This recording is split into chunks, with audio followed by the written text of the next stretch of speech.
Hello friends, welcome to my YouTube channel. इस video में बात करने वाले हैं कि अगर आप भी माई 11 सर्कल खेलते हैं और आप ये जानना चाहते हैं कि जो माई 11 सर्कल में जो नंबर 1 आते हैं यानी कि उनको जो पॉइंट्स मिलता है वो किस तरह से पॉइंट्स मिलता है, किस तरह से प्लेयर आपको पॉइंट्स देता है, एक रन मारने पर कितना पॉइंट्स मिलता है, एक छक्का मारने पर आपको कितना पॉइंट्स मिलता है, एक विकेट गिरने पर आपको कितना पॉइंट्स मिलता है, एक स्टंपिंग करने का आपको कितना पॉइंट्स मिलता है, एक कैच लेने का आपको कितना पॉइंट्स मिलता है। तो जितनी भी सारी पॉइंट्स मिलता है माई 11 सर्कल में, तो इस वीडियो में आपको बताऊंगा।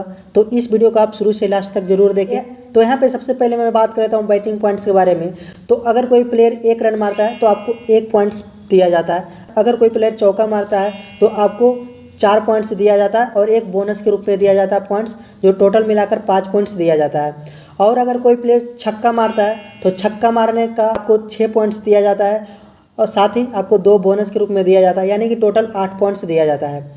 और यहाँ पे मैं बात कर लेता हूँ, अगर कोई प्लेयर 30 रन मारकर आउट होता है तो 30 रन मारने के बाद जितना आपको पॉइंट्स मिलता है उसमें 4 प्लस पॉइंट्स और बोनस के रूप में जुट जाएगा।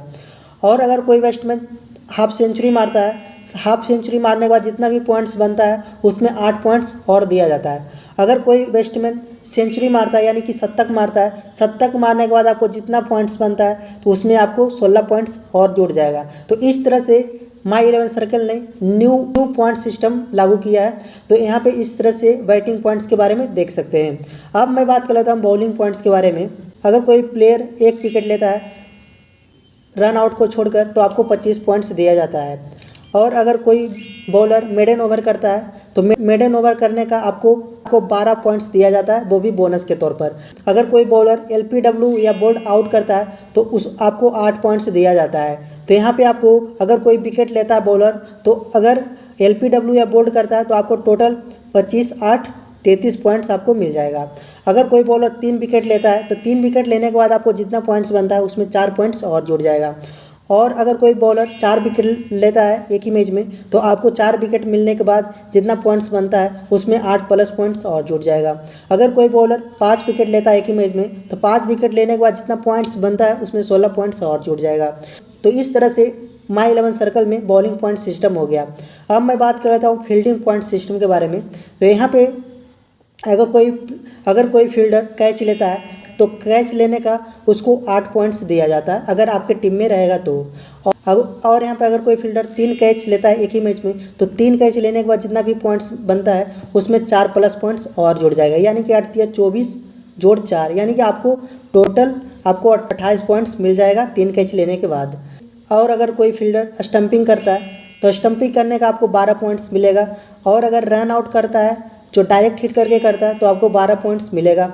और यहाँ पे अगर रन आउट करता है, 2 प्लेयर मिलकर करता है, तो आपको 6 पॉइंट्स दिया जाएगा।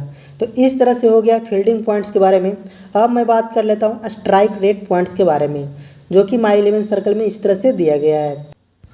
तो यहाँ पे जो भी बैट्समैन रहता है उसका स्ट्राइक रेट पॉइंट्स इस तरह से देख सकते हैं। अगर 50 से कम स्ट्राइक रेट रहा तो आपको -6 पॉइंट्स दिया जाएगा, यानी कि जितना भी पॉइंट्स रहेगा उसमें -6 पॉइंट्स हो जाएगा। अगर 50 से लेकर 59.99 तक रहा उसका स्ट्राइक रेट तो आपको -4 पॉइंट्स मिलेगा। और अगर 60 से लेकर 69.99 रहा तो -2 पॉइंट्स मिलेगा।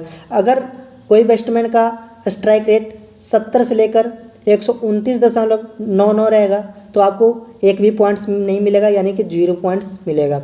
और यहाँ पे अगर कोई प्लेयर का स्ट्राइक रेट 130 से लेकर 149.99 तक रहा तो आपको +2 पॉइंट्स मिलेगा। यहाँ पे और अगर 150 से लेकर 169.99 तक रहा तो आपको 4 पॉइंट्स मिलेगा।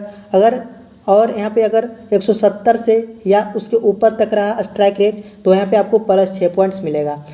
इकोनॉमिक रेट पॉइंट्स, तो यहाँ पे इकोनॉमी रेट पॉइंट्स कम से कम 2 ओवर का होना चाहिए, तब आपका जो इकोनॉमिक रेट पॉइंट्स है वो जुटेगा।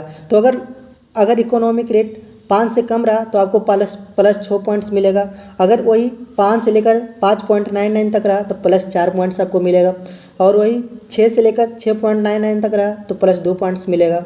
और अगर 7 से लेकर 9.99 तक रहा तो आपको एक भी पॉइंट्स नहीं मिलेगा, यानी कि 0 पॉइंट्स मिलेगा।